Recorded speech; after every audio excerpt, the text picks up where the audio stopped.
Dodge this.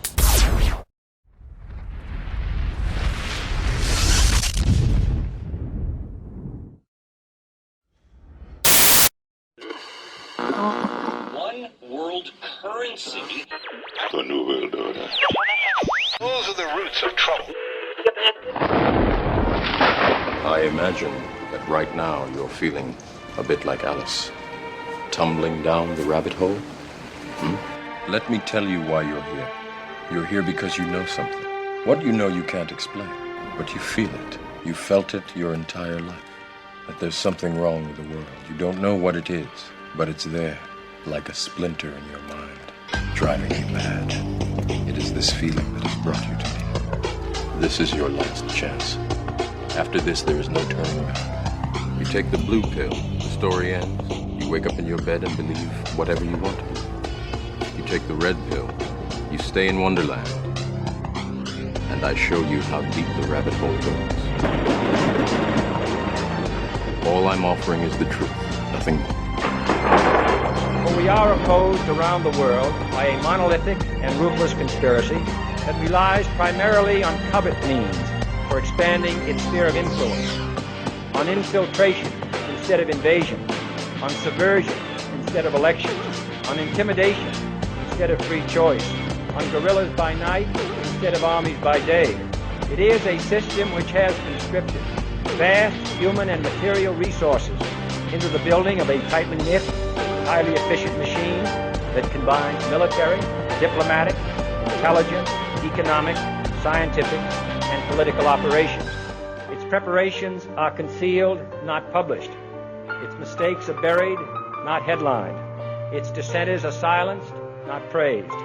No expenditure is questioned, no rumor is printed, no secret is revealed. But I am asking your help in the tremendous task of informing and alerting the American people. And now, welcome to another episode of Down the Rabbit Hole. Here's your host from federaljack.com.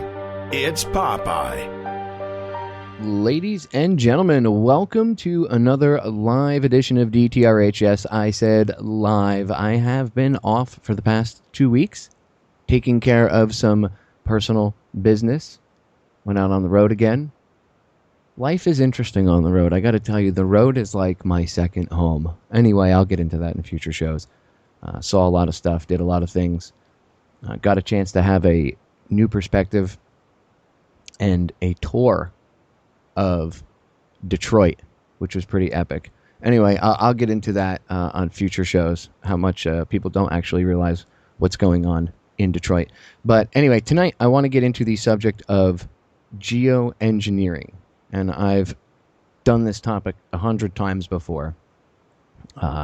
Very important topic to discuss because it's very pertinent to what's going on right now with quote-unquote global warming and the push for a one-world government under the guise of protecting the world from global warming, which we're going to get into. There was just this climate change conference over in Paris called the Our Common Future Under Climate Change, I think it was called. And Mike Murphy, my good friend, Michael Murphy, filmmaker, What and Why in the World Are They Spraying, just went over there. And he's joining me again tonight for 2 full hours tonight to talk all about this. We're going to get into the mechanics of geoengineering and everything else. And we're going to get into the whole climate change summit. We're going to get into the push for one world government and everything. Now, before I bring Mike on, I just want to say to his listeners, to Mike's regular listeners, if you've heard the conversation about the mechanics of how it works, the mechanics of how geoengineering works, how they steer clouds, how they steer storms, how I should say how they seed clouds and steer storms and things like that, how they can actually move the jet stream, then the first half hour might kind of be old hat for you. But please stick around because Mike and I are going to get into many different things, including the whole climate change, the push for this one world government under the auspices of, oh my God, save us from climate change, and how geoengineering actually does affect the changing climate, and a ton of other stuff. But first, I wanted to get into the mechanics of it for the newer listeners that really aren't sure about geoengineering and maybe have only heard the umbrella term of chemtrails and other such things like that. So, anyway, I want to get into the topic of geoengineering. So let me bring up my good friend, Mr. Michael J. Murphy, filmmaker extraordinaire, and I would say geoengineering expert. Mike, welcome back, my brother. Thank you, my brother, and it's a pleasure and an honor to be back on. Very important things happening in the movement, and I would have to say, after What in the World Are They Spraying and Why in the World Are They Spraying, it really woke up the audience for, I think, this season. What we learned in Paris, which we'll definitely go over tonight, was very, very important, and it truly is the key to stopping geoengineering in this whole agenda as a whole. So I can't stress the importance of what we've learned and how we need to move forward. So I hope that we can really get into detail and get some direction, and as a movement, take the action. You know, we had many years of learning and teaching and disseminating information, which is very important, and I believe that that was all for the time in the season that we're in. So it's very much of a crucial time, but you know, thank God myself and other activists had an opportunity to go to Paris, France, and bring the issue of geoengineering into the dialogue, and I think it's really key to getting this stopped. They're very close. Geoengineers and scientists are very close to signing on to a global climate agreement. It's essentially a treaty. What that will do, it will, and we'll get into detail, it will circumvent our Constitution, forming a global government. And today we can take both legal and legislative actions. I really believe that if this is formed, our ability to do that will be completely removed. And so time is critical, but we do have time. And most of all, you know, we're human beings. We have the greatest power than any other animal on this planet. And when we move together in unity, in the right direction, and the key is in the right direction, we have both the power and the ability to stop programs like these. So we'll discuss that tonight, and I'm really looking forward to it. Thanks for having me on. Well, it's always a pleasure having you on, brother. So let's hop right into it. Let's cover the mechanics really quick. That way we can get into this stuff, because I really want to educate people. I know people are at like the base level of understanding climate change, that it can be done, but I think the whole concept of why, you know, the causality of it, I don't think people understand, which is really important to get into. So first, let's do the mechanics really quick. So you and I have talked about on numerous shows before the weird weather in this country and everything that's been going on the past couple of years. Now, the cold, you yourself are up in the northern half of the country, and I was just talking to you. I was up in Michigan last week, and it was ungodly cold for a summer up there, apparently. And I asked the people I was with, I said, is this normal for a Michigan summer to have like 50-degree weather at night and be wearing hoodies? And they said, no, this is really not normal at all. So I looked, you know, I was like, I'm curious. I want to go look at the jet stream. And when you look, every time there's one of the, you know, this cold air comes down from up north, it's always the same thing. It's the jet stream moving, pulling down this colder Arctic air, whether it's Arctic air during the winter or just cooler air during the summer. And you see all these other strange weather patterns. You see California not having rain and this drought, which you and I have talked about, and I made a mini documentary about using our actual last interview. And I sent you a copy of it, actually, and you even said it was amazing. It was a great little doc because it put everything together. It showed clearly what was going on in California. Well, we have all of that going on right now. Do you, in your estimation, think that it's them using geoengineering in the many different fashions to move the jet stream, and these are actually man-made weather changes? There's no question about it. I've had the opportunity to speak with many meteorologists, including Scott Stevens, who was featured on Why in the World Are They Spraying, very aware of these programs. What is happening, and if anybody is not well-versed on this, please go back and review Why in the World Are They Spraying, because it will show exactly how these types of manipulations, especially with our weather, can be achieved. But if we look at the weather pattern right now, probably for the past year and a half, what is happening? We have this major drought in California, and off of the coast of California, we have what's being called a polar vortex. Now, some of the meteorologists who are in the know are saying this is absolutely engineered. The ones that are not are saying, we've never seen patterns like this. It's, this is unheard of. We've never seen this before. So what's happening through geoengineering programs, and just for people who aren't aware, geoengineering is the artificial modification of the Earth's climate. So essentially what they have the ability to do, this is being sold as a way to mitigate this so-called global warming issue. So the idea is by spraying particulates, in highly reflective particulates, in this case aluminum, barium, other substances, they're very reflective. So the idea is that creating an artificial cloud cover, essentially a shroud around the Earth, will reflect sunlight back into space and cool the planet. Very interesting, though. A number of studies, including NASA studies, university studies, indicate doing this, which is called solar radiation management, in a number of different terms, will actually warm the planet because regionally, if it's a nice warm day, and a lot of people who are aware of this issue have been frustrated because a great day, you're out at the beach, and the planes come, and they start spraying, they create an artificial cloud cover, the temperature drops about 7 or 8 degrees.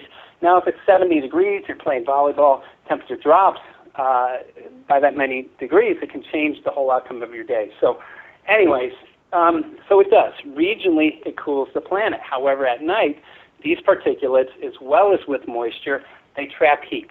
So we've had an increase, tremendous increase in nighttime highs over the past, 15, 20 years since these programs have really been ramped up. So it's questionable, what, if they would have any cooling effect at all. But what we're seeing off of California, through geoengineering programs, when they put aluminum, which geoengineers are selling this as a good substance, even though it's highly toxic to our ecosystem, to plant life, as an effective substance because it's lightweight and it's highly reflective, so it'll stay in the air much longer. What they don't talk about are the conductivity of aluminum. Aluminum is not a great conductor, let's say in your home, but when you put it into the sky, you have the ability through RF energy, microwave technology, you have the ability to heat up that area. So what they do off of the coast of California, and what they appear to be doing, they're putting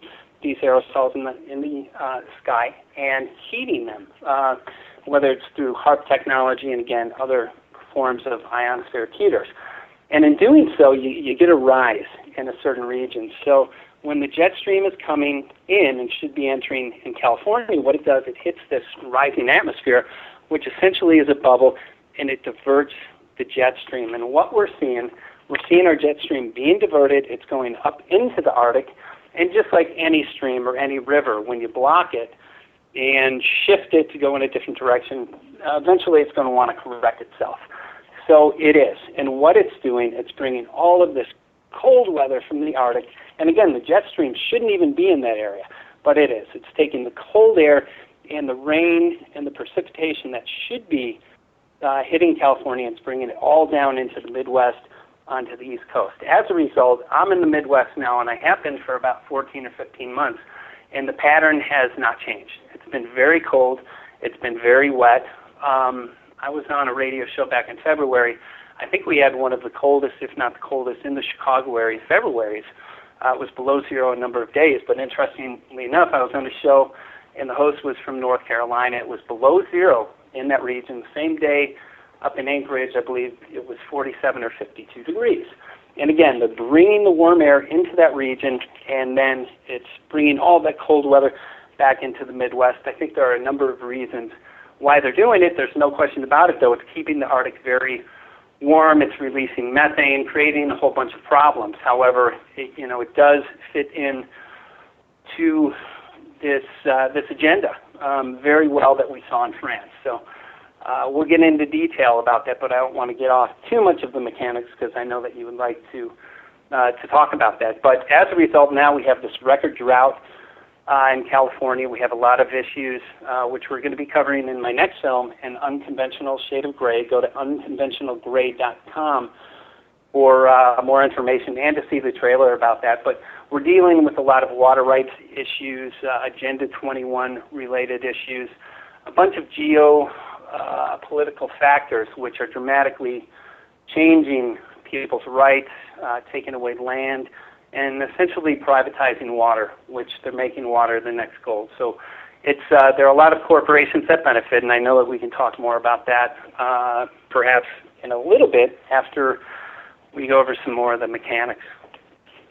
So when they actually move the jet stream, now, correct me if I'm wrong, are they not stealing water from one spot to put it in another when they do things like that? I mean, it's not like there's this endless, infinite supply of water that you pull from the ether.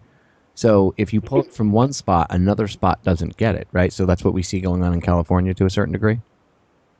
That's not only to a certain degree, to a large degree. And that appears to be within line of the corporate and government agenda. So as a result, we have this water shortage. And Jerry Brown, the governor of California, put California under a state of emergency. Now, I went there and I went into the Delta. I spoke with a lot of farmers and a lot of water rights groups. And very concerning what's going on. Before the state of emergency, there was a water trust. And farmers that had been in the region, in the San Joaquin, I think I said it correctly, Valley area, and also in the Delta, for generations, their family has had water rights.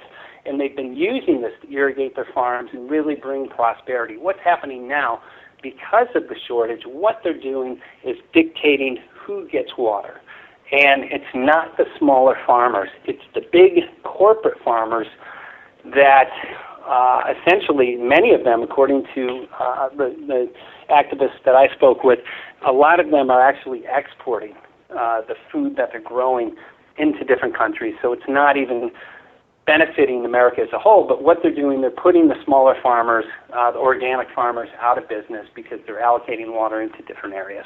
Another thing that they're doing, in this state of emergency, the governor has the right to declare martial law. Hasn't been done yet, but he also has the right through eminent domain to take any land. So this is not only a way to decide who gets water, when they get water, it's a way to take land. And that falls under many of the Agenda 21 objectives, the quote-unquote sustainable development. We'll talk about what I learned about that in France because it's very important and very much related to geoengineering. And what they're doing, this is very interesting in terms of geopolitically. I'm not sure if you wanted to go there, but your California residents, your millions of people that live there who only use 15% of the water, they're being taxed at incremental rates. So they're essentially being capped. You can only use X amount of water. If you go over that, we're going to charge you, whether it's 20% more, I have to get my numbers correct. And then they have a third tier where people get taxed. People are getting fined as well for watering the lawns and everything else. But when you look back at the water distribution, who is using the water and what percentage, the residents of California are only using 15% of the water. It's big corporate and a number of other, uses. So essentially it becomes an attack on us.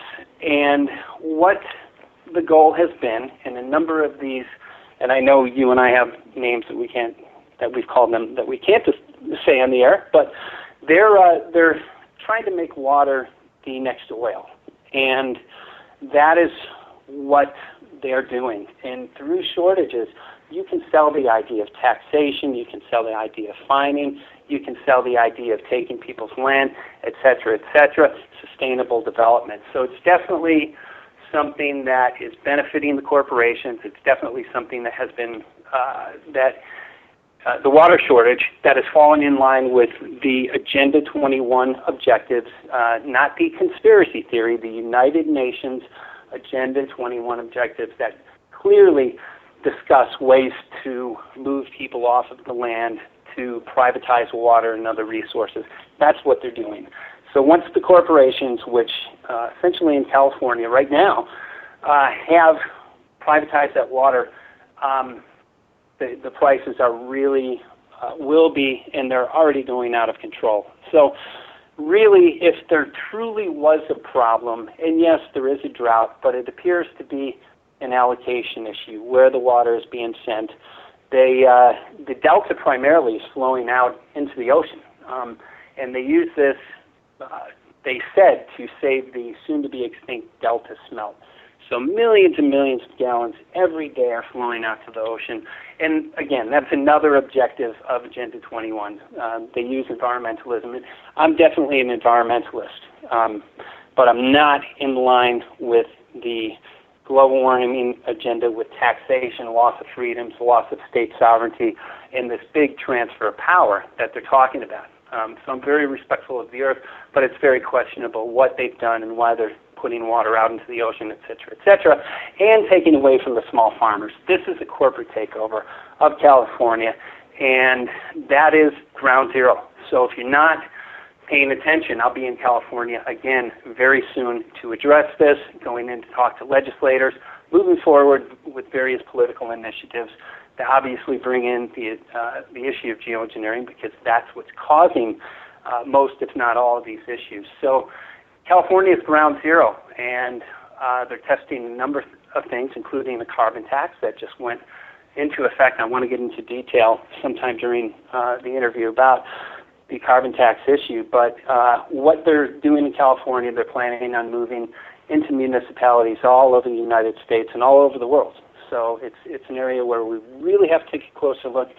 I've been there several times for filming of An Unconventional Shade of Gray, and we'll be going back perhaps next week. I'm waiting to hear back from my crew. So it's very exciting, very much of a story, and unfortunately it's all related to geoengineering. So geoengineering, again, is a way to move water. It's a way to create certain environmental disasters, and as a result, the corporations are coming in with the government, using that as an excuse to privatize, and then that's where the rates go up. That's where the transfer of land happens, essentially theft. All of these things due to the geoengineered or the engineered drought, which again, there's no question this is not only manipulated, it truly looks like a planned agenda, and certainly a few individuals are benefiting at the expense of humanity. It's absolutely abhorrent what they're doing. It's a huge science experiment. Every time I take videos lately of it, the last couple times I've shot video and thrown it up on YouTube, I start off the video by saying, you hear me say, we are living in an open air concentration camp where we're being experimented on by mad scientists. And the reason I say it's an open air concentration camp is we live in a prison planet. We just don't see the bars. They're invisible because they're created in our minds. I don't want to get off on a sidetracked subject, but you get my point. So now we're in this prison, and then they just spray us and test us like bugs. It's absolutely abhorrent, Mike. And then to think that there's so many different levels to why they would do this. And of course, money and power do come into play. See, that's the big thing, is the global governance and the Agenda 21. And we got about 3 minutes before we go to break, but we can start down that path, and then we'll get into it in depth on the other side when we come back, and we can get into that conference. Now, you were just in Paris at a conference discussing this. It's the, what was it called? The Our Common Future Under Global Warming, or under climate change? Under climate change. We like to call it Our Communist Future Under Climate Change. That was kind of an inside joke by us, but yeah, I was very shocked at what I was listening to, what I was hearing, and really the scientific community that is behind this. And a number of, I think, well-meaning scientists, however, that were truly going the wrong direction. We'll talk about that in detail because I've made a very strong point about this whole issue, and we've had this debate enter into the geoengineering movement, whether the planet's warming or cooling. Some people, bringing in the warming issue and saying this needs to be addressed. And, I really want to stress, when we make a definitive statement like that, because there isn't a debate out there, A, can be very divisive, but B, saying the planet's warming has no benefit whatsoever to our movement, to our common goal. We have a common goal of getting geoengineering stopped. So bringing in a divisive argument. However, and it also supports what all of these scientists are meeting for, what the corporate agenda, the Agenda 21 objectives, all of these, which I want to talk about in detail. When you talk and say the planet's warming, first of all, because geoengineering changes our planet's temperature. It's designed to change our planet's temperature, and it's designed to manipulate our weather. There can be no definitive statement that the planet is warming and cooling, and the reason is this. And I addressed this at the meeting. I asked scientists, has any geoengineering, any weather modification programs been introduced in the climate models? And their answer has been no. And I said, what does this mean to the models? And I actually interviewed one scientist who was very concerned about carbon black. Black carbon has been used in weather modification for various geoengineering practices, including weather control for a number of years. And he stated, he was from India, that was the reason, much of the reason for the glaciers in that region melting. I said, is anybody addressing this? He said, no, only CO2. They're using models that do not include the biggest climate forcer, which again is geoengineering. And those models are flawed, and the scientists are going and making predictions on flawed models. But by those who are in the know, there's no question the planet, our climate is changing. I don't argue with that, but Mikey, I'm gonna cut us off right there because the break is going to sneak up on us about 30 seconds. When we get back, gotcha. I want to get into this whole push for global governance and using quote-unquote climate change. They used to call it global warming, and now they just shifted to climate change because it's an easier umbrella term. Anyway, stay tuned, ladies and gentlemen. Another hour and a half. Been warning you about this for a long time. Go watch the documentary about the drought, Cali drought on Federal Jack. We'll be right back. We are back, ladies and gentlemen. So Mike brought up a really good point. I just want to point this out because it segues us into the whole push for global governance under global warming or climate change or whatever the catchphrase of the day is. So we're going to rewind for a second. All these reports about the Earth getting warmer and the climate changing everything, there's one thing that they do not take into account is geoengineering. So if I was in a room and people were being asked questions about this and they were presenting this information, you know me, Mr. Class Clown, Mr. Dramatic, I'd be in the back, raising my hand, ooh, pick me. Yes, you have a question in the back. And I would stand up and I would say, well, I just have a simple question. In all of your calculations, how come you don't take into account all of the crap, such as the barium, the aluminum, and the strontium that is dropped into the air? How about the coal ash now that's being sprayed into the air? Anything else that they're putting out there that we don't know about?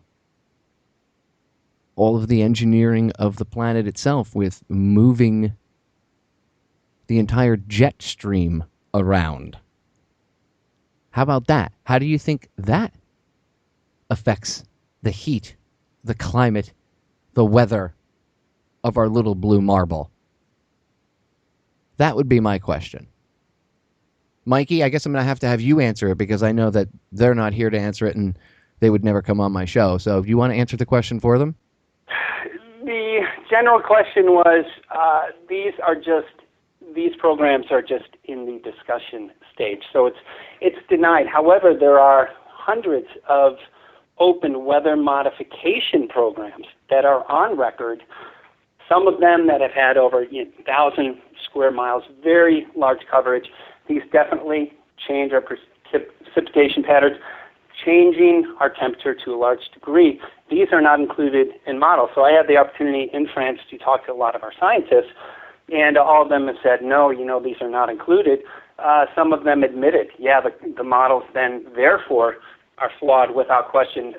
None of them had admitted, although we educated myself and a lot of the other activists, very proud, the work that they did as well. We all worked independently, but we came back and collaborated every night. So we did a lot of good work in terms of education. But, the issue that we have to look, and my stance has not changed since day one. Day one, I knew the global warming issue would create great division in the movement, and therefore I've never taken a side.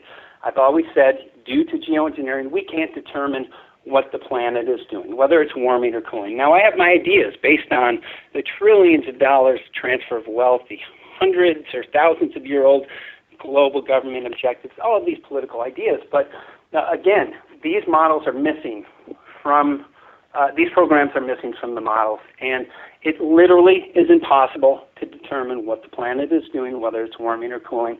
But we have to recognize this whole agenda, even the justification for legalizing geoengineering, is based on the idea that the planet is warming. And in France, they have a global objective to reduce the planet's temperature by 2 degrees. Some of these methods include the legalization of geoengineering. If that happens, if this framework that they're planning in France in December, we were at the meeting which was leading up to the signing of this, again, global agreement. Essentially, it's a treaty.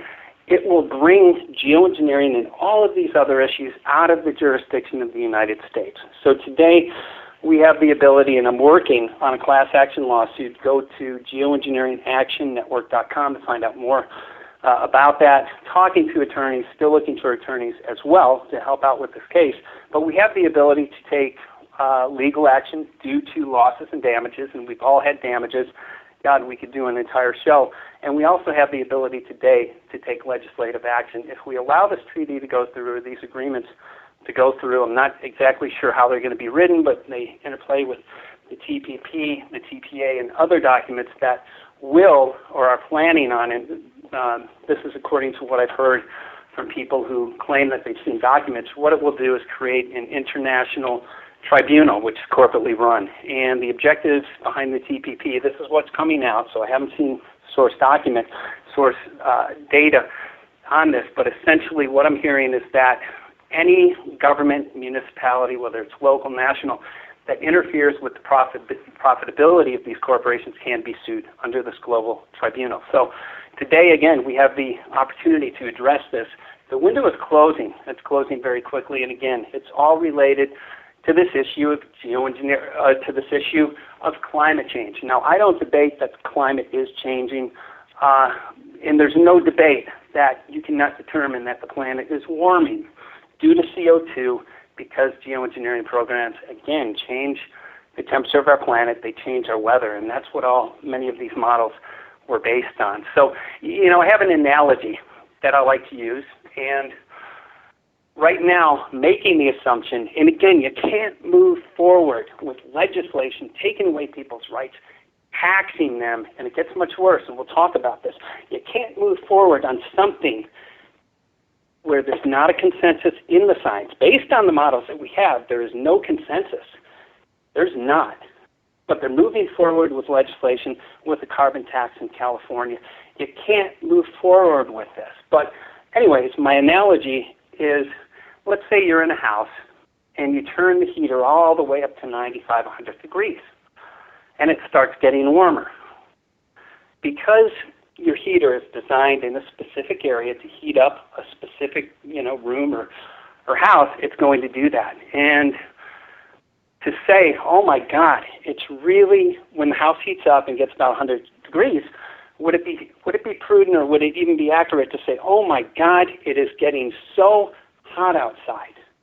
Well, you can't say that because the heater's turned on. Now, it could be getting hot outside, but what you have to do is turn down the heater so that the house has the ability to readjust and essentially become the temperature of outside. And then you can make perhaps somewhat of an accurate statement saying, yes, it's most likely warming outside or cooling outside. But when you have the heater on, you can't. You cannot make a definitive statement. That's what scientists are doing. That's what the establishment is doing. And I don't think people realize the severity of what's being planned here. We have a constitutional republic right now, and other countries have this idea of democracy. We are looking at the removal of all of this. We are looking at the shredding, even though the Constitution has been largely violated and shredded. We are looking at the legalization, illegal legalization. We're looking at allowing an unelected body, the IPCC, to literally micromanage our lives based on this climate change, or I think a better term is global warming agenda. Now, I believe in cutting back on pollution. Isn't the same group, Mikey, that got caught lying with their emails and skewing data? The whole, what was it, ClimateGate, right? Isn't that the same group that has already been proven to be a bunch of liars, and yet even though the propaganda they use has been debunked to a large extent, and like you said, there is no consensus of opinion, and science can never be settled. Can I just point that out? The science is the study of things. We're not know-it-alls. We don't know everything. We discover new stuff every day. So that's kind of arrogant to say, oh, the science is settled. No, it's not. Or when I say your, oh, by the way, I'm referring to their twisted version of it. Their twisted version, if I was talking to Al Gore, I'd say your twisted version of science, Mr. Gore, is maybe the consensus is settled and everybody's settled. But no, science can't be settled. It's the study of things. And can I point something else out, Mike? How the hell does paying taxes to these rich elitists, how does that solve any problems?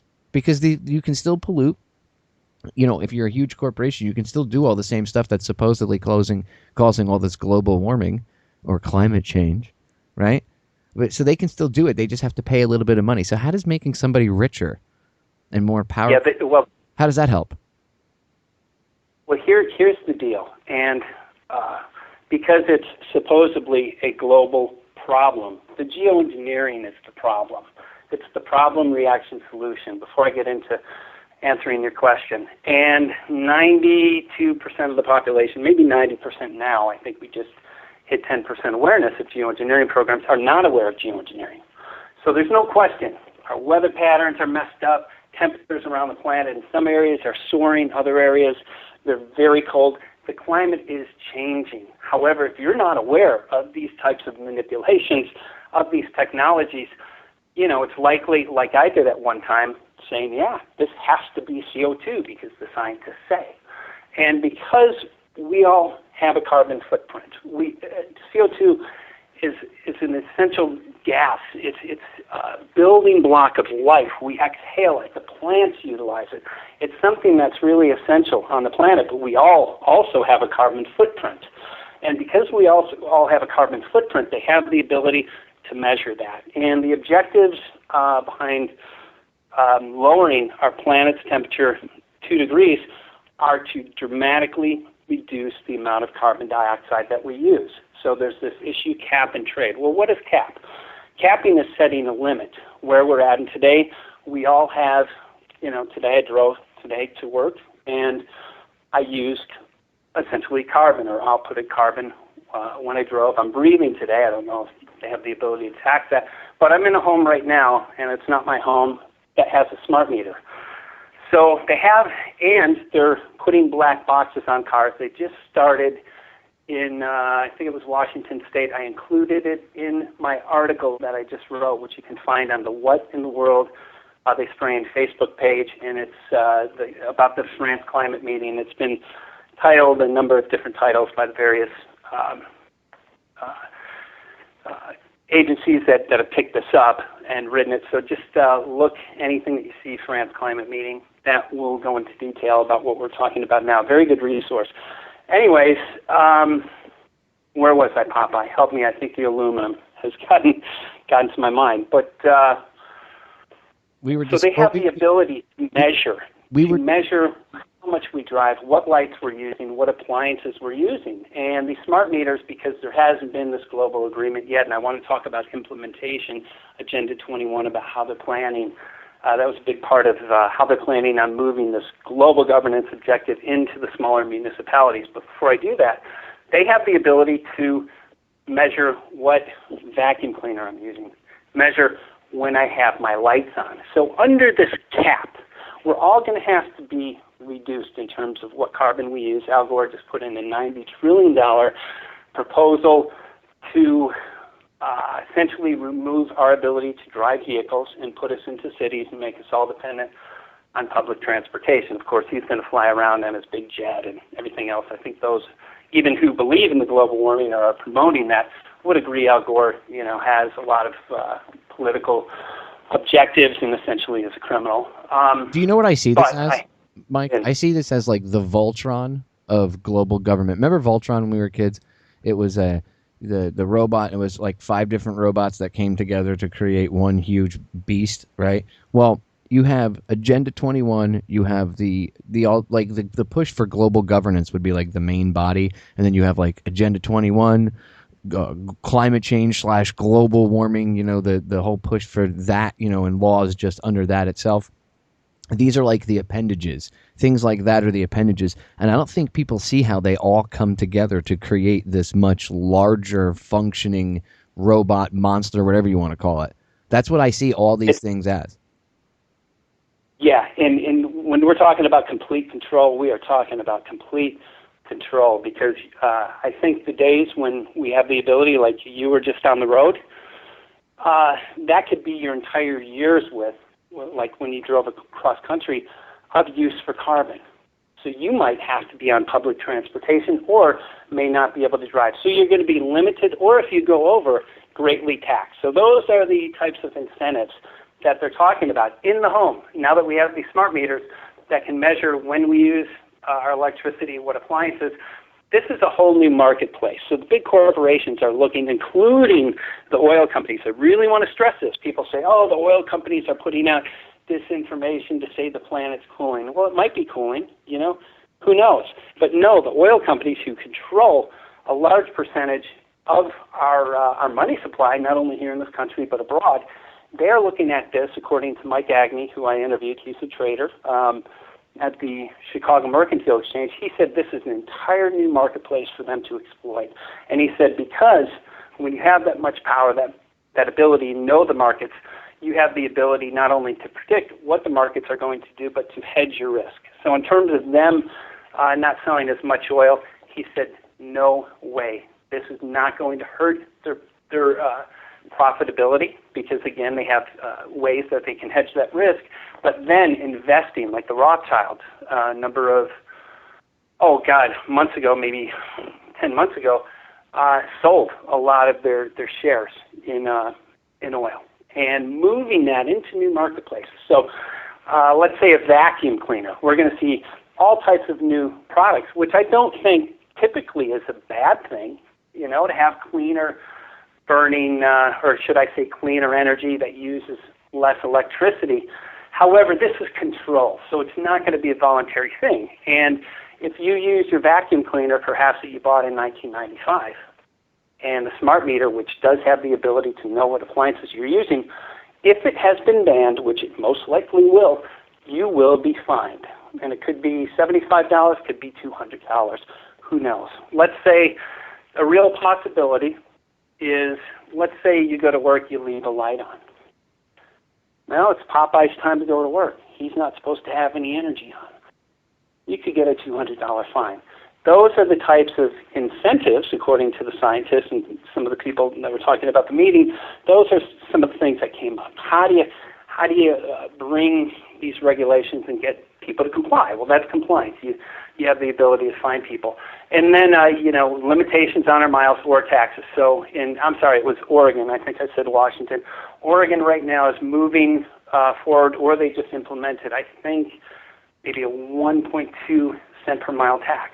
And while it doesn't seem like high, that adds up over the year. Now, it's not based on the idea of climate change initiatives. However, the structure is there. And you better believe when you have a limitation, when they're going to cap you or make you cut down, you better believe that's going to be implemented. And you will be tracked everywhere. Everything that you do, and it will be monitored, and you'll be fined if you go over that amount. And that is their way of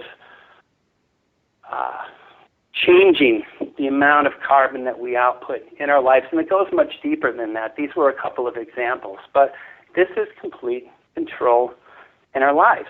And why should I have a corporation that controls... Go ahead. Let me ask you this, Mikey. Would you say, in your professional estimation of all the research you've done over the years, that is one of the... Because I'm sure that they geoengineer the planet for a multitude of reasons. They never do it just for one thing. But would you say that is probably at least 50% of the reason they do it? Is to bring about this climate change, so they have the... Because you know how they build the monster? Like they do it with ISIS or Al-Qaeda or anything else. They create the monster and go, oh, look, there's a boogeyman, something to be afraid of. Well, you need us to rescue you from it. Would you say, in your estimation, that that's what they're doing, at least 50%, if not more, with the geoengineering? It's difficult to say how many different objectives they have with the programs. And I tell people, I'm supposed to be an expert in this, but I wake up every morning going, wow, how much am I not aware of? I'm only aware of what myself and others have found. I will say this, there's no question about it. Geoengineering is the main catalyst to sell the global warming idea. And they're blaming it on CO2. As a result, we have a world that recognizes that, yes, we do have a climate crisis. However, again, is it CO2? What is it? It's geoengineering. It's largely, if not all, the changes in our climate is due to the ongoing geoengineering programs. Of course, we have the sun and a number of other factors. However, this has been manipulated. There's no question about it, and therefore it is the most fraudulent agenda in the history of the planet. However, the global warming issue is the largest transfer of both monetary and political power ever. And this is a game changer. We have had freedoms, we have had sovereignty, we have had individuality around the world, and this will change everything. And that's what they're planning on doing in December in France when they sign on to this treaty. There's a 5-year implementation, but I really, really want to stress we have to do what we can to stop this now. We have to call our legislators, make them aware if this treaty goes through, your hands are going to be tied, and you're going to be subject not to the United States, to a foreign body, the IPPC, who makes up their own rules.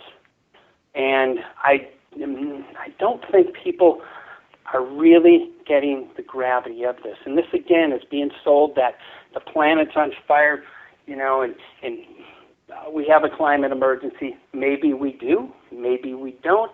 But what cannot be challenged is the fact that geoengineering is creating this. Largely, if not all.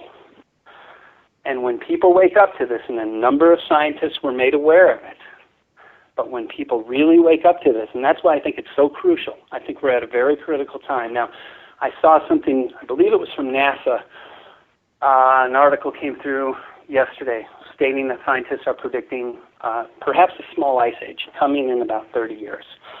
And there's been debate whether the Arctic ice is coming back or melting.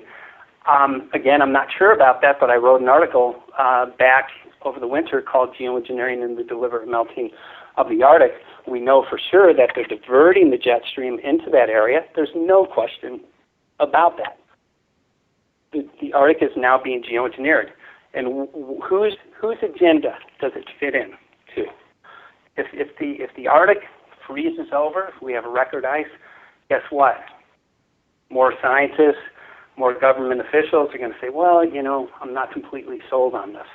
However, the ones who are unaware of this, when that ice starts melting, they're looking at record temps in that region. It certainly helps drive that political agenda. And this is going to impoverish all of us, is my concern. This is going to, I've spoken about this on radio shows before, but my ancestors fought for this country. They shed blood for it. And right now, I'm looking at people essentially holding pens who are going to be going to France, planning on signing this, and really selling America out. These people are traitors, especially the ones who are behind this. And you better believe at the highest levels, they're fully aware of this agenda. They're behind it. They're geoengineering the planet. And, you had mentioned something. What percentage do I believe that this is about this agenda, and how long will it go? I think we're going to see the planet cannot sustain much more geoengineering. It's destroying everything. I'm looking out a window right now at a wooded section, and I would say 20% of the trees are dead. Okay, people are dying. Our ozone is being shredded. We have some very, very concerning things.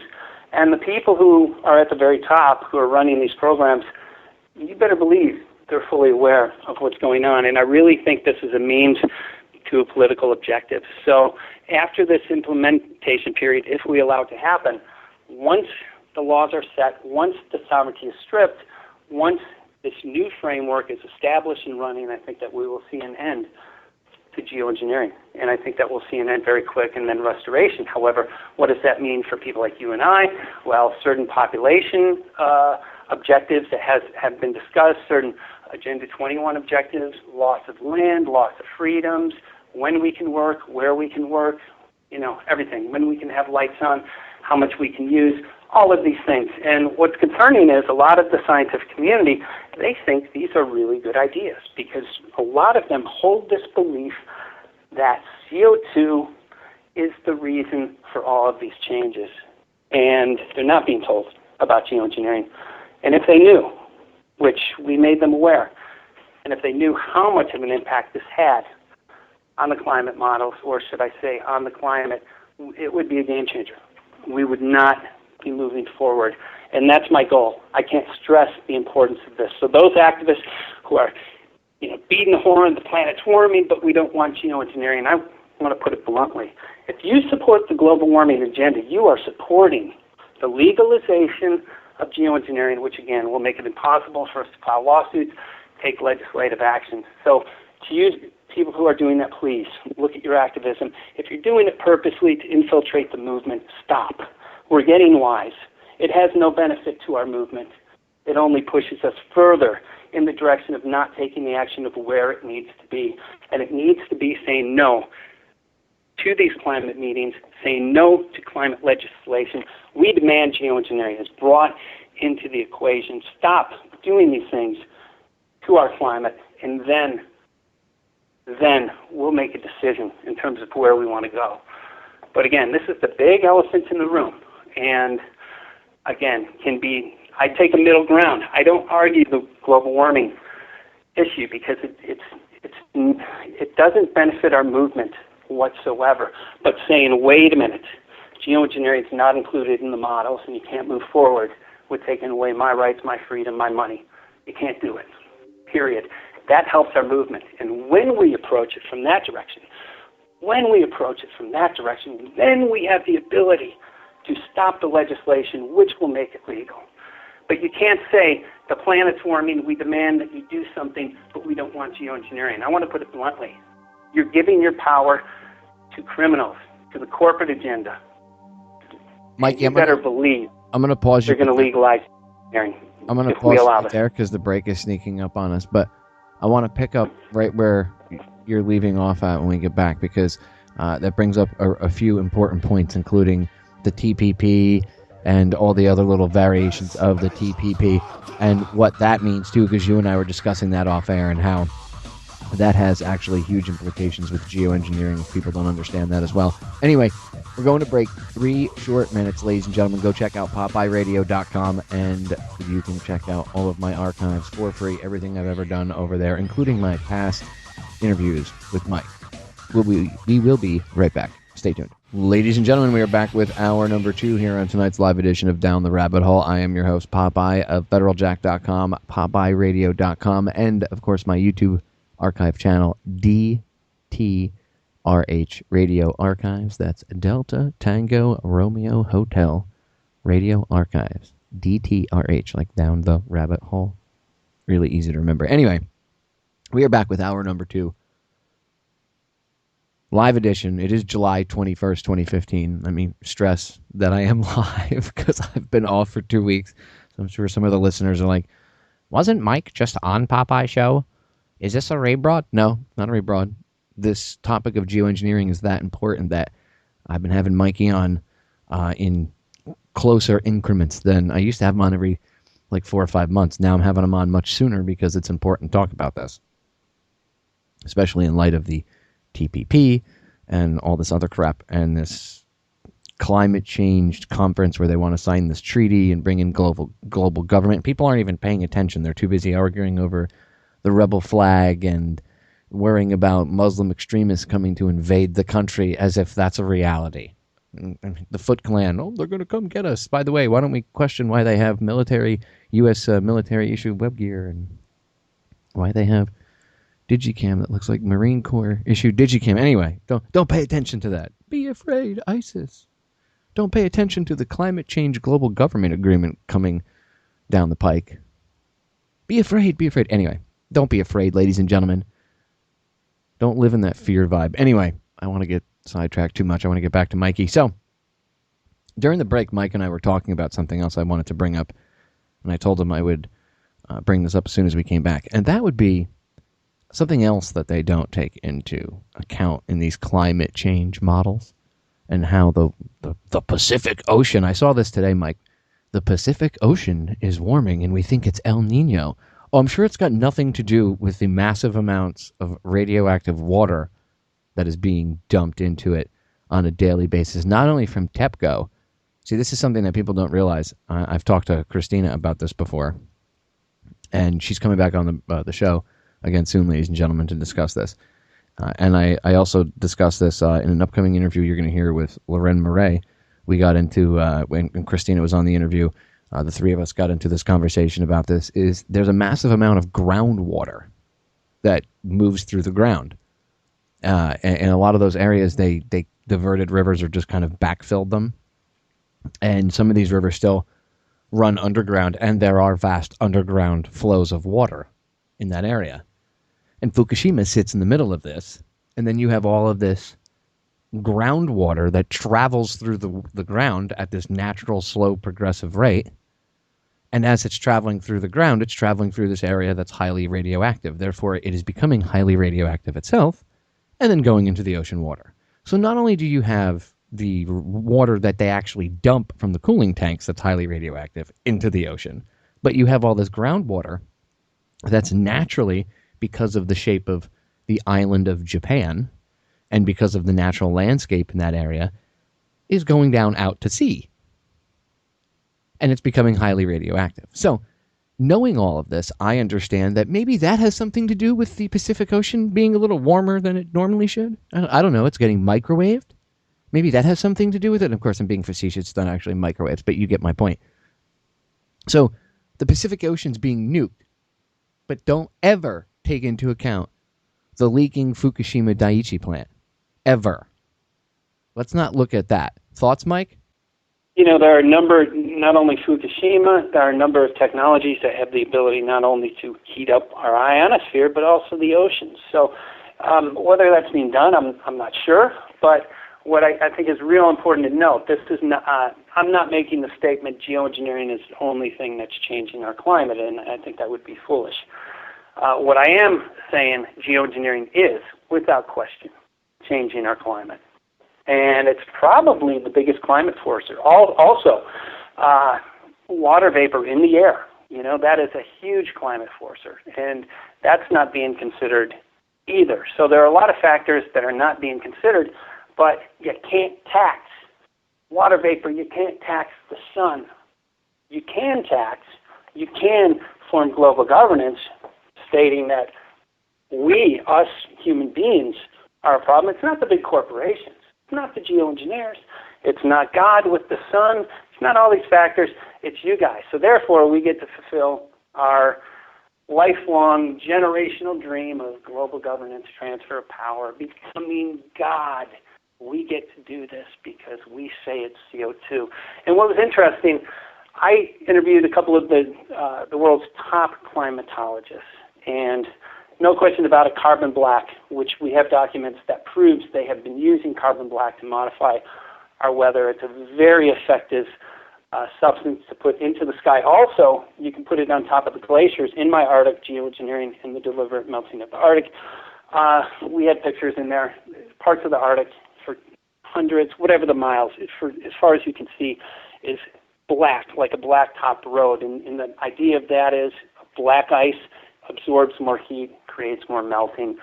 So it certainly appears that that is a huge forcer. But in terms of the glaciers in India, he said they're melting, and he said most of it is due to carbon black. And I said, well, what are the other scientists saying? They're saying it's CO2. He said, I've done research, and it's the carbon black. Largely, there are a number of other factors. So, in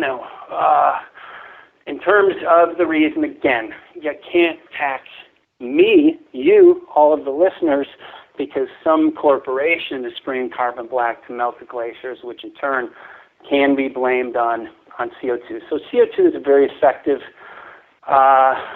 it's very effective for the agenda to move into this direction again, because we all have this carbon footprint. So, it really fulfills what. Well, you notice like there's multiple things going on, and everything is blamed on climate change. Like, again, they were like, well, the Pacific Ocean's warming and it's El Nino. They never take into the account of all that radioactive water that's there. And then you have situations where seals are getting sick, and there's, weird algae. They're saying weird algae blooms that are producing supposed toxins that are causing seals to have seizures. And all this other stuff, and they say we think it's probably got something to do with global warming. That's like this umbrella term that anything that they don't like, anything weird that happens, they just blame it on global warming, which A, pushes that agenda, and B, gets the eye off of what else is going on. So I think there's a lot of global warming stuff that's not global warming. You know what I mean, Mike? You got that right. And these are scientists who come to the conclusion that our melting Arctic or the melting ice due to global warming. What? Wait a minute. Where is your testing? Show me the data that directly correlates. Yes, is CO2 a greenhouse gas? Yes, it is. It composes a very, very small percent of our atmosphere, and how much of it does include or it does have warming factors. And when you look at all of these models, it shows warming versus the amount of CO2. That's even debatable. Okay? So, but that's not scientific. They're looking at correlations here. It's a theory at this point, and it has not been proven.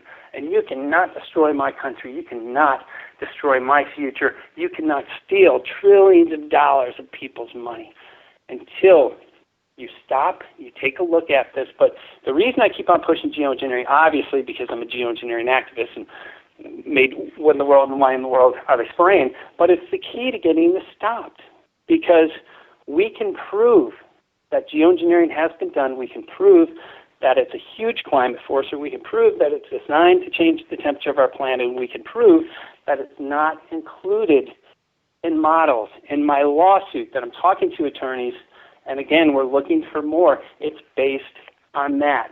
Because in California right now, there's a carbon tax based on CO2 creating global warming. Well, we can prove damages because it's not a conclusive model. So we can, again, I can't stress the importance. That's why I keep on repeating this. It's not in the models, therefore you can't move forward with mandates. And those mandates create losses and damages. So we need these talks to stop. And when we start hitting them in the pocketbook, and yes, our court system is corrupt.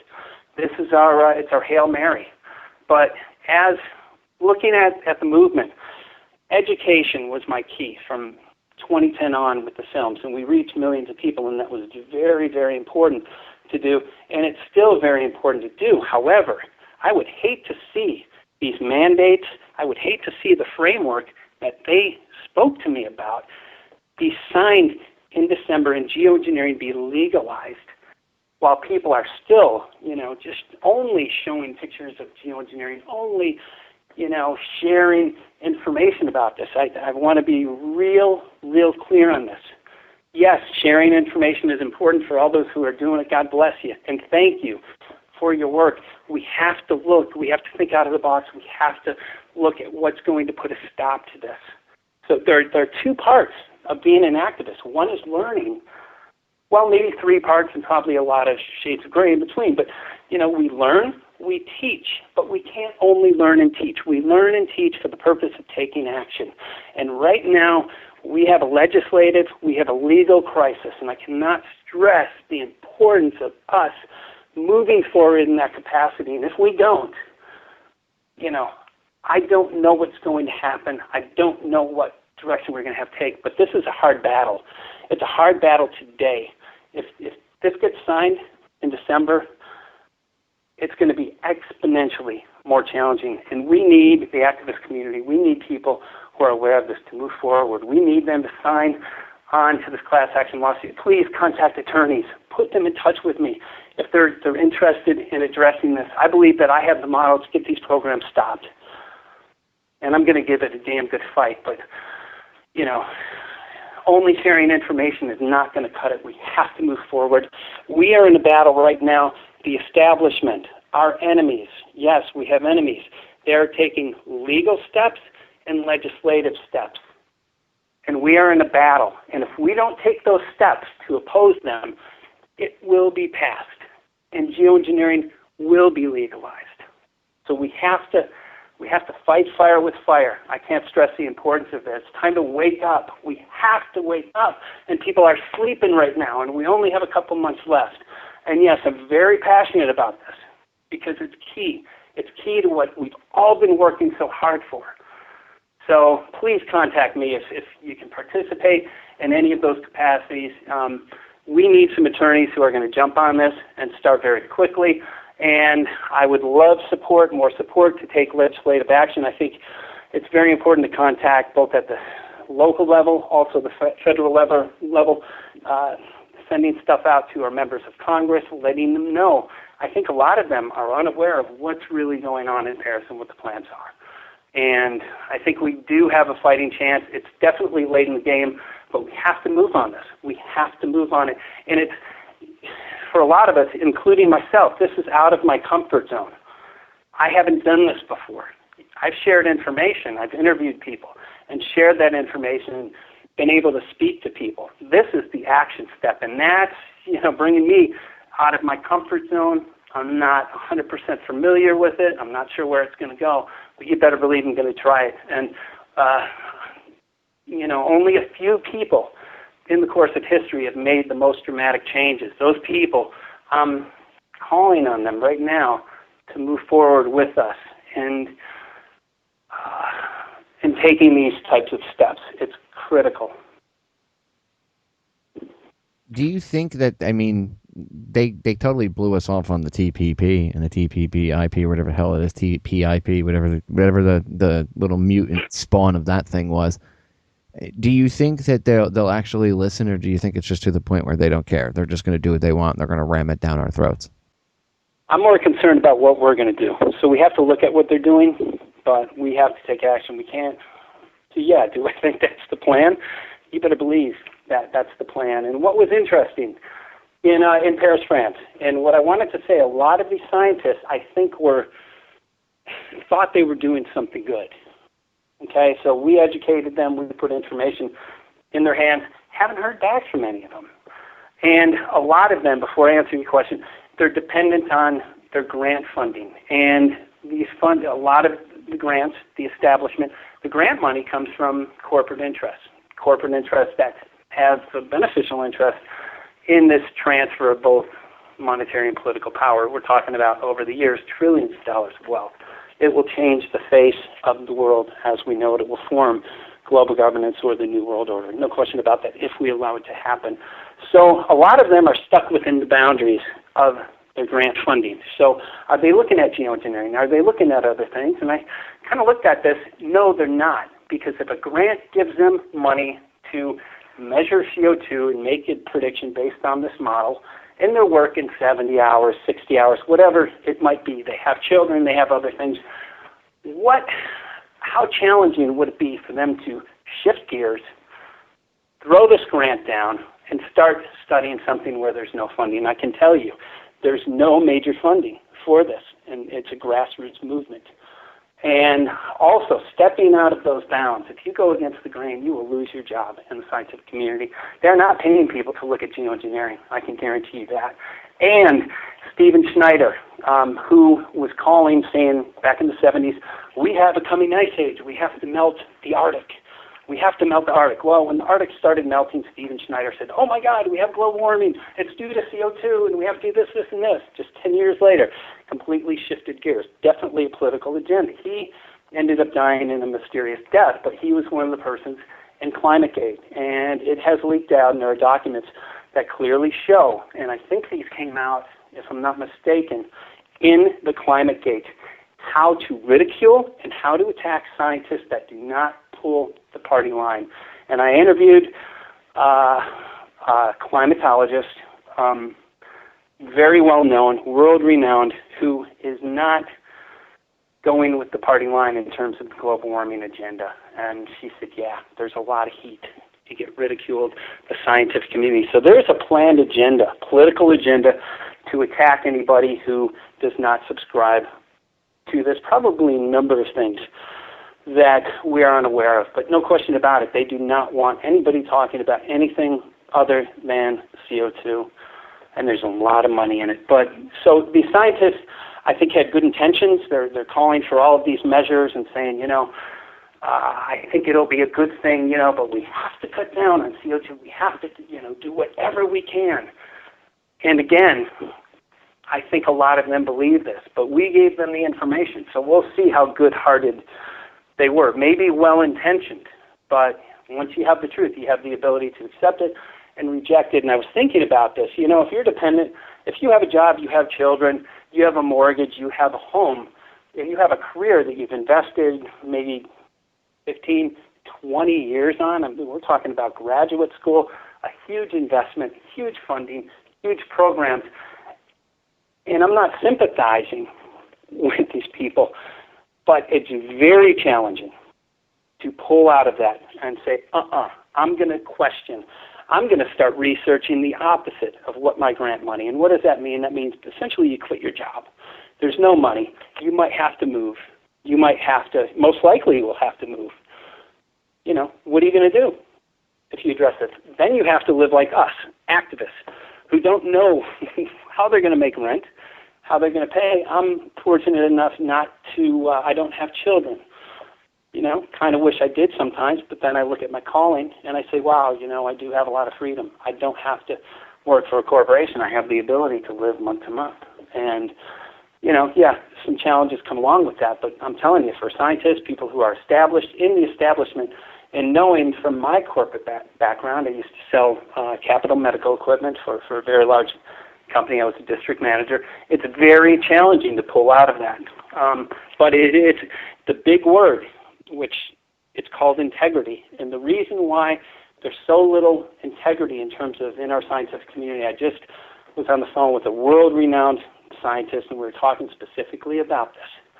If integrity was easy to have, most people, because I think people generally want to do good things, most people would do what was right. But it is so challenging for these people. And again, no excuses for them. Now is the season where things are getting so dramatic. People are dying in this cover-up of geoengineering, which the scientists who are aware of it, now they're complicit with it. But coming out, blowing the whistle, that means dramatic changes in their lives, their spouse's life, their children's life, and who knows, how, depending on the exposure that they have. Again, this is right now I believe geoengineering, due to the impact, the financial impacts that manipulating our weather can have, I think goes well into the billions of dollars. But the entire climate change agenda, which I think is the broader agenda, that's multi-trillion dollars. So I'm not sure scientists think, well, if I blow the whistle, I might get killed. Probably some of them, who are visible enough. But what we need are people to come out, people to start questioning this.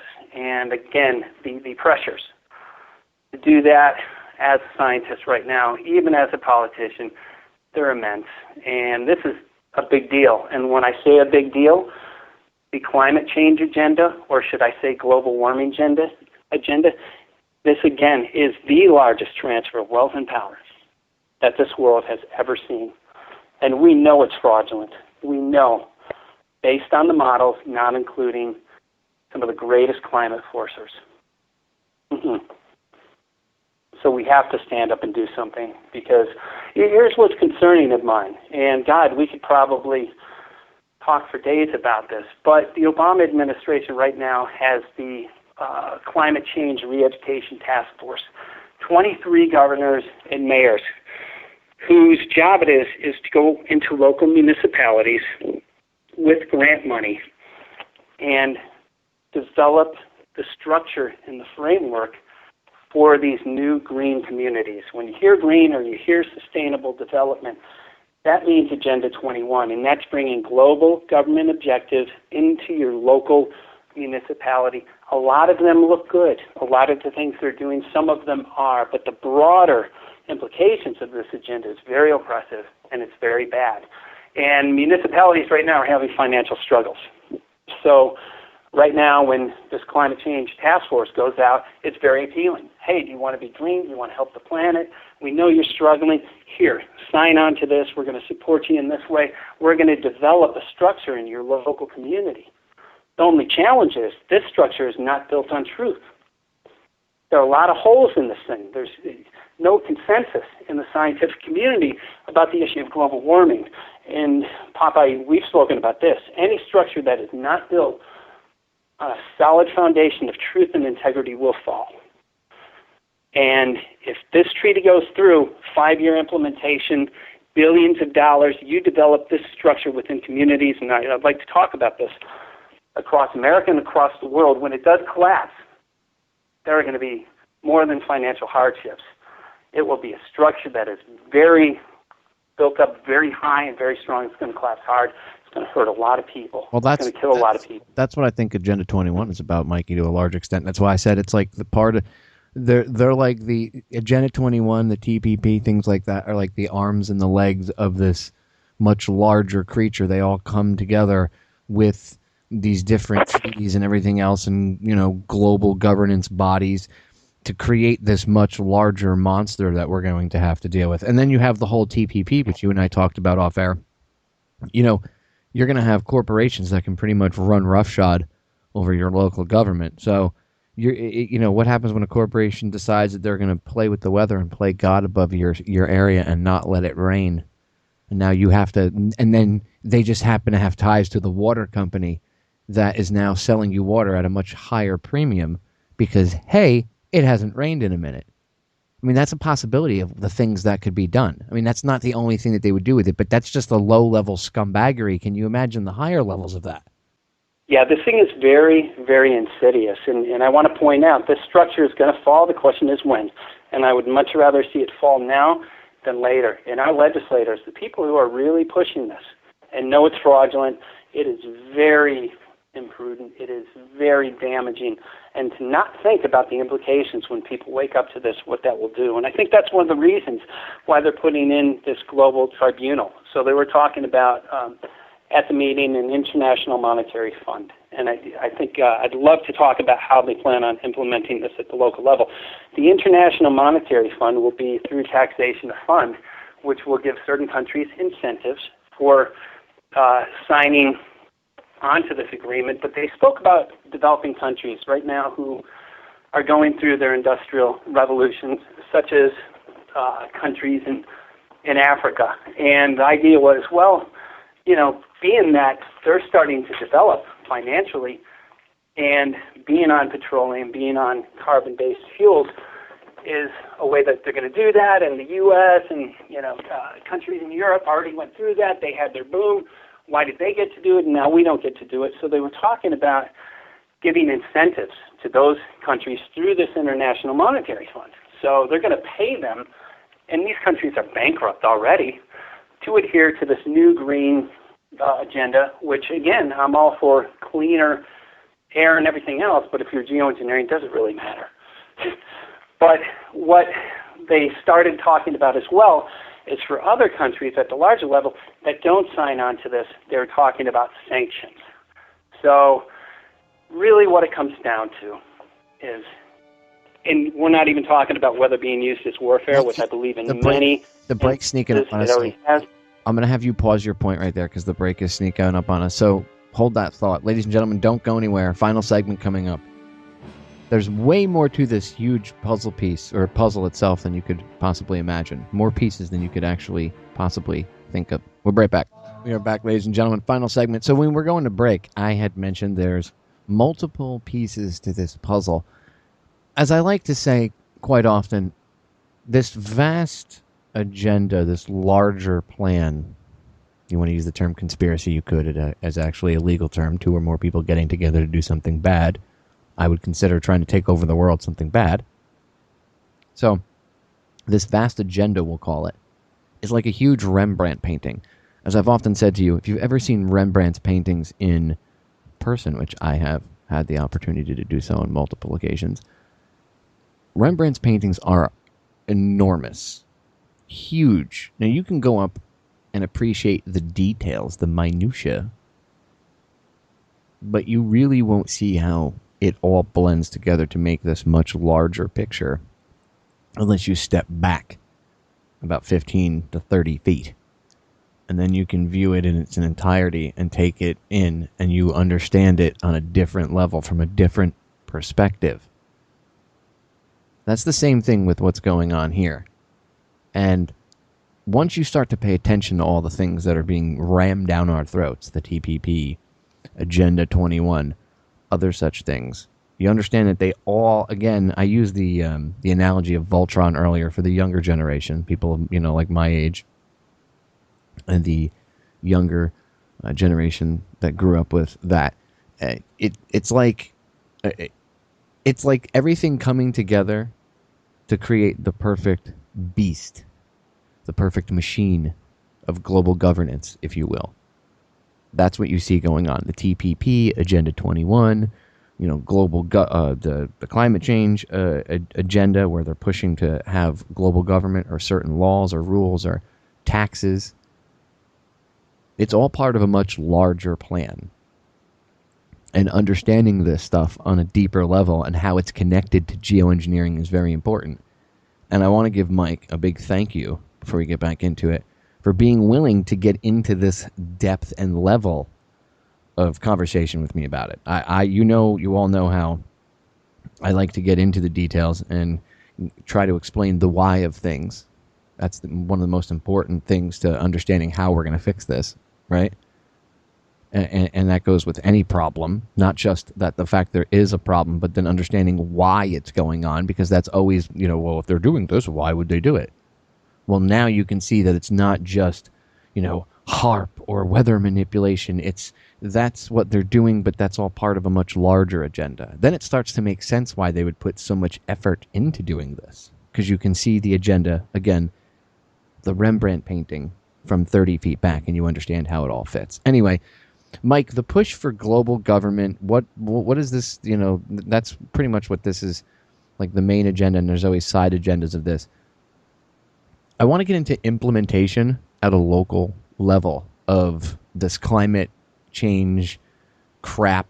And then what I said to you off air, I think a big part of how they're going to implement this is through Agenda 21, because they've already got Agenda 21 in these local communities over the past few years. It's kind of like they have this pipeline, they have the roadway built, and now they're just going to drive in whatever they want through this Agenda 21 roadway idea, so to speak. So what are your thoughts? How do you think they're going to use that or other ways to get in on the local level? What were their plans when you were in Paris?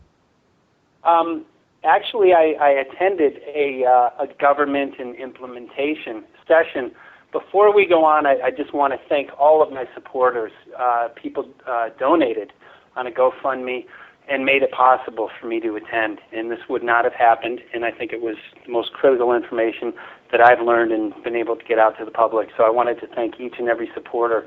This is how we do it. We work together to achieve some of the goals that we have, and this, I believe, was very successful and the most important thing that I attended. But in terms of the implementation, so the issue of what they like to call is compliance. So essentially they have this IPCC agenda, and it was based on reducing the planet's temperature by 2 degrees. And based on their climate models, which again are flawed because they don't include geoengineering, they're talking about a certain percentage of cuts of CO2 that would do that. So we're looking at certain countries cutting more than other countries, but all having a primary objective, and they can manipulate that through not only grants and funding, but also sanctions. And I don't know if I covered that in the last section, but they were talking about putting sanctions. So a country might have, at the country level, they might have a decision. Either we're going to get fined and attacked, and they do have the ability to utilize or to make droughts like we have here in California, other types of things that could happen in this warfare strategy. Before I go on, something just came to mind. They're calling climate change a national security threat, and maybe the biggest national security threat. Because of that, essentially what they're hinting at is that people who do not go along with the party line are terrorists if it's a national security issue. They're basing this on projections of our ability to not grow food and do other types of things. So I think our time to discuss this, to bring geoengineering on the table and not go with the party line, is very short as well.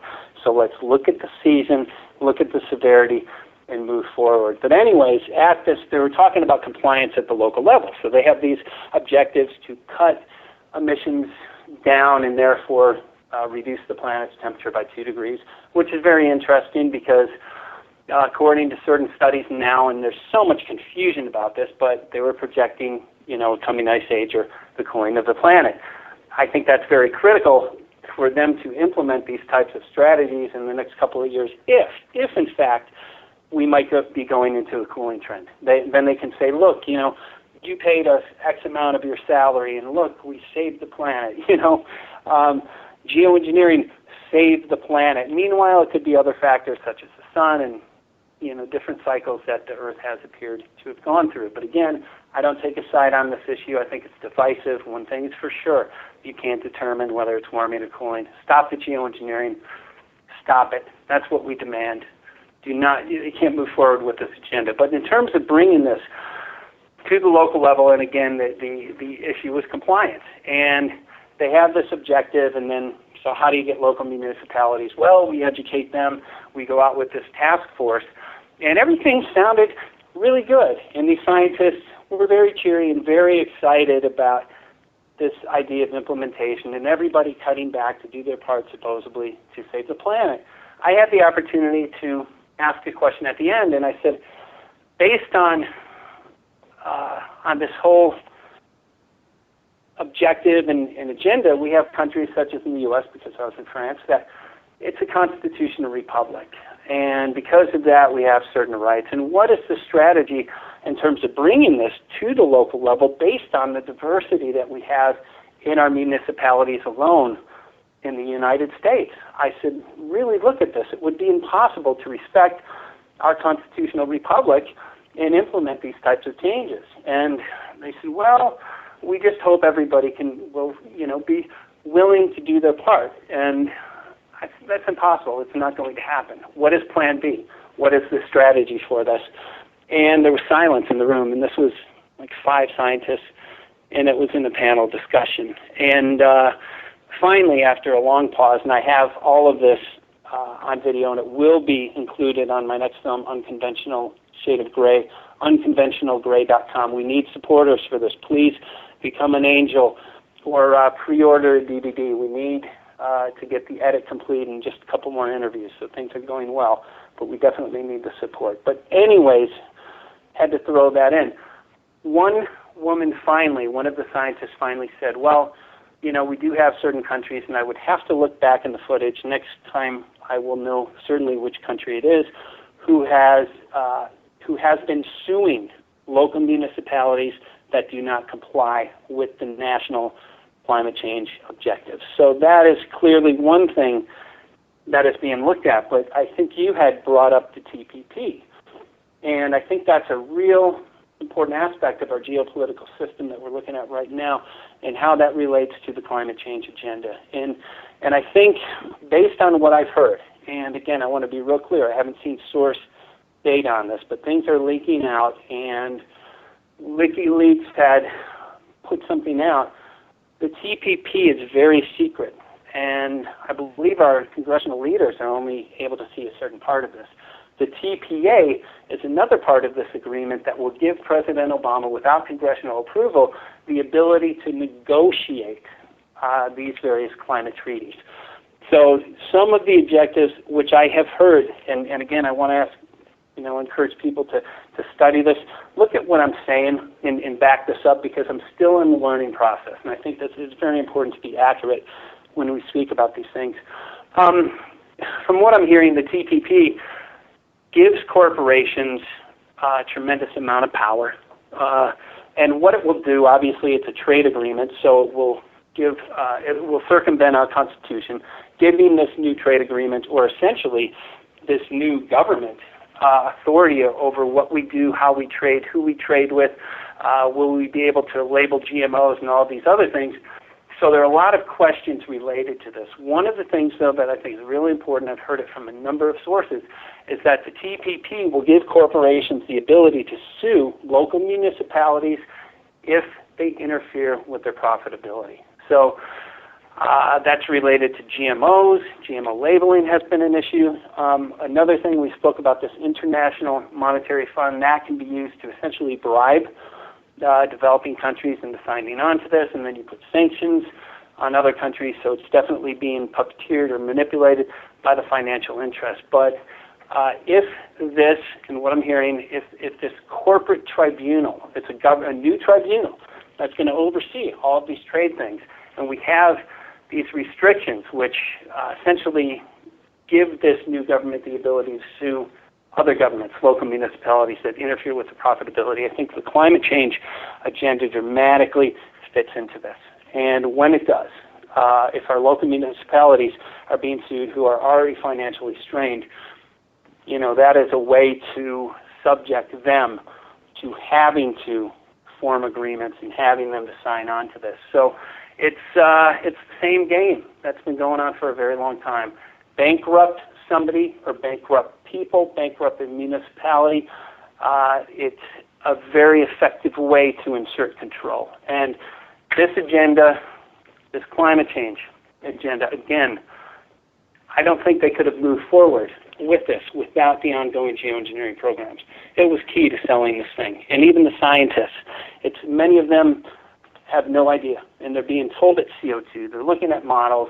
They're getting information from one source. That's the IPCC. And they're believing that as absolute truth. And there are a lot of holes in the data, in the documents of the IPCC. There's a huge agenda. There's no question about that. This is the biggest deal that they're going for, that we have had on our planet. There's a lot behind this. But the scientists are going on bogus data, bogus models. They're believing it. They're thinking that we have a CO2 crisis. We have a geoengineering crisis. There's no question about that. CO2, I don't even get into that debate. I definitely have my suspicions. But, stop the geoengineering, then we'll talk about CO2. Period.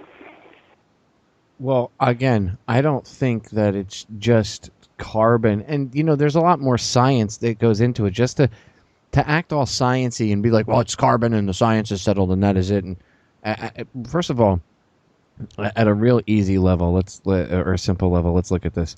We're carbon-based, Mike. So what they're saying is that we're bad for the planet, which is their agenda anyway. This is something that they've been thinking about, and the idea that they've been pushing for over 30 years now, right? So humans are bad for the planet. That's what this, at least in my eyes, from what I can see from their own documents and from everything else, that's why they would blame carbon.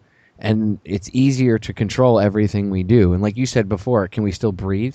Well, I'm surprised it's not licensed yet, but it's coming. It's coming. They'll say that you breathing is causing global warming next, and they'll put restrictions on that. I mean, people think I'm kidding, but remember a couple years ago, the EPA wanted to put bags on the backs of cows to collect cow farts? This is real. I'm not making this up. This isn't some BS story I'm making up for radio. You can Google this or Bing or search Start Page, whatever the frig you want to use, and you'll see. The EPA, probably like 4 years ago now, 5 years ago at least maybe, they had this idea that they wanted to have farmers have bags on the back of cows to catch their flatulence, to stop global warming. If that's the kind of stupidity and idiocy that they come up with, who's to say that they wouldn't regulate your breathing? Right? So I believe you're correct. This is actually something that's very important. And then it also has everything to do with our clean water, the air we breathe, the food we eat, everything. Everything. Oh, and by the way, there's something else I want to mention too, Mike. In regards to Fukushima, if there's radiation coming up into the atmosphere and floating around in radioactive particles, and then they're manipulating the jet stream, they are grabbing some of this radiation with the water. As the water vapor goes through the air, it'll collect radiation, and then if they move it and start to position it in different parts of the country, they might be unwitting. I mean, maybe they're doing it on purpose, but even if you don't look at it like that, they might be unwittingly dragging radiation and spreading it further all over while they're doing something else. So you see how like their little science experiments have drastic effects that you might not even think about because of other ongoing issues that they don't seem to really care too much about either. So, I mean, this really has a lot of implications when you sit back, and this isn't fear-mongering or conspiracy theory, going into the deep end of anything. This is all real. I mean, the climate change treaty back in, what was it, the late 60s, early 70s? And it said that they couldn't, I've read this on air, it said that they couldn't attack each other. The NMOD. Yes, that treaty. To not use weather warfare. Yeah, we couldn't use it against another country, but they could use it on their own citizens. So then if you look at that, and then like you look at the whole geoengineering thing and this chemtrail phenomenon stuff, and that people call it, and then people go, well, I don't understand, why would every country be in on this? Well, now you get it because of what you've presented here tonight, Mike. Well, you've kind of put that last puzzle piece together that makes sense. Like now it should make sense to people why they would have this extensive worldwide geoengineering program, because they need to push this for one world government. So it has to be, quote unquote, worldwide, right? It's the problem, reaction, solution, the Hegelian dialectic. They create the problem, they get a reaction from people who are unaware of these programs, and then the solution is taking money, taxing, forming global governance, doing things that I believe my projection, I see a very grim world if we don't do something very quickly. And time for sugarcoating things, that's over, because I can't stress where we're at. We are in a crisis. And again, God bless everybody who's out there handing out flyers and everything else. It's still critical. We still need to do that. However, let's shift gears a little bit. Let's look at ways to take direct action. Let's start contacting our political misleaders. I'd like to call them leaders, but political misleaders, and let them know, if you're in support of this climate change agenda based on the fact that geoengineering is happening, you will not be elected. Stop. And I think a lot of our legislators are largely unaware of this, and they're not aware of the implications that they're not privy to the discussions. They had closed-door meetings in France, a lot of closed-door meetings. We were privy, myself and other activists, to a lot of the meetings. What was going on behind closed doors? And if they're talking about policy, why is that not public? And I'll tell you why. Because it's not in our best interest. And you might be able to manipulate and influence a few people who really want to allow for these changes. But the question remains, what if you're wrong? What if you are wrong about this and you develop this structure that changes everything dramatically more than we've ever had in the history of the planet? When you take people's property, when you tax them inside their home, monitoring in our homes. We used to have a thing called freedom, and freedom is good. Freedom feels good. That's the essence of life. And you're going to take that away from me based on a flawed model so a couple people can have more power? I want to have children someday. I want to raise children and have the freedom that I had. As a child, do I want to pollute and damage the planet? Absolutely not. I respect the planet. Again, I'm an environmentalist, but I'm not falling for this. I know about geoengineering. I'm aware of it. And those of us who are aware of this, let's get on board, because if you're supporting this idea of global warming, I really ask that the activists who are dead set on this global warming really think, what benefit does you inserting global warming into your activism has? And it has no benefit to our movement, creates all of this division, and really leads us into an area where we won't stand up or resist these climate change measures, which are based on global warming, which are based on models that do not include some of the biggest climate forcers, geoengineering. So let's really rethink the way that we're addressing this. And we need to move forward in a different capacity. And if we don't address the climate change issue in relation to geoengineering, I think I think we might as well just say, we're supportive of geoengineering. Well, what do you think we can do, Mike? I mean, if this thing is coming up, what, September, you said? No, December. It's actually November 30th, the plan. And this is for the signing. I'm sure that the paperwork is drafted right now. So what we have to do today, we have to start contacting our legislators. I'm going to start working on a letter. It's been pretty busy since I returned from France, which will go out to my audience, basic form letter, and I will collaborate with attorneys and other people in terms of the most effective approach, but we need to start contacting our legislators, our scientific community, whether it's an hour a day that you spend. A lot of us are busy. I'm aware of that, but we have to put some direction. We have to take the right action. And I'll get into what we can do in a second, but there's a difference between educating and action. So we go to school. Most of our lives, or most of our childhood lives, we do that so that we can take what we learned and then go ahead and do something with it. Well, there are millions of us aware of the geoengineering issue, so the next step is action. But what type of action? Action is critical, but you have to take the right action. Let's say, if my house is on fire and it's going to burn down, should I run to my computer and tell all of my Facebook friends that my house is on fire? Well, that probably is not the most effective thing to do based on the fact that you have limited time.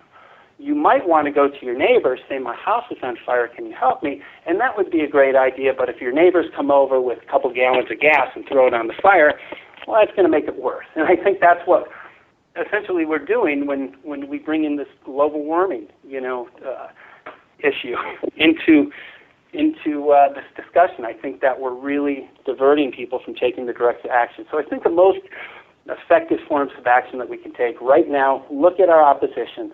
They're taking legal action and they're taking legislative action. So again, right now, I'm making phone calls, talking to attorneys. A lot of them like the direction that we're going. And again, it's based on this provable notion that geoengineering, we can prove that it's going on just from weather control, open weather control alone. And the fact that that's not included in models makes the models fraudulent. Now we can even bring in carbon black. I have a professor who I interviewed and I spoke with. So we can bring that issue in. And based on that, you can't move forward with mandates. So California, it's ground zero. Right now, it's a hotbed for lawsuits. Now, we can probably, because all of us have had some losses or damages related to geoengineering, whether it's health, whether it's crop loss, whatever it might be, the list goes on and on and on. And if you go to my lawsuit webpage, that's Geoengineering Action Network, you can see some of the examples. But I'm really thinking that the strongest case, again, is just saying the climate models are flawed, and we can prove that. And you better rescind these mandates right now and reimburse people for the carbon tax until you include geoengineering, until you get these other factors in. And I believe that is the quickest way to stop this agenda. And I really want to stress, if you don't stop the agenda, I can almost guarantee that geoengineering will be legalized. If geoengineering is legalized, I have no idea how we could even take lawsuits or take legislative action. So I think, then we would really, really have to think out of the box. But I can't stress the importance of looking at what the opposition is doing and moving accordingly. So to go into file a lawsuit, raise awareness, or with certain other objectives, no, we have to be very concise in terms of what we do and how we address that. The time is now. And to tell our legislators, well, we're concerned about climate change, but we don't want geoengineering. Once this framework is laid out, it's a shift of power, and the establishment will do what they want, no matter what. We got about 30 seconds left. I want you to plug any websites and Twitter or Facebook or YouTube or anything else you want to plug. Go. Oh, great. whyintheworldaretheyspraying.com. My Facebook page is What in the World Are They Spraying? So go to that for daily updates. I have my new article up there which discusses some of the main points that we spoke about today. And real important right now, we're in production with my third film, An Unconventional Shade of Gray. So go to unconventionalgray.com and you can see the trailer and how to get involved. We definitely need support for completion of this film. Please help us out with finding attorneys who might be able to. We're trying to build a team right now, so it's going to take a collective effort for us. If you feel strongly about the words that we spoke about tonight, please jump onto this movement and please start contacting your legislators. You can use some of the main points from my article, which will say open letter from Paris, France, something that the name's been changed quite a few times. But this is a very critical time, and I want to give people hope. We spoke about a lot of dark things. We are so powerful as human beings, as humanity. Mikey, I got to cut you off because the break is going to literally cut us off in about 15 seconds. So hold right there. I'll talk to you off air. Ladies and gentlemen, thank you for tuning in again tonight. As I always tell you, the solutions to our problems are an inside job. Hit Mikey up, follow him, message him, brainstorm. We will figure this out. I love you all. See you all again Thursday.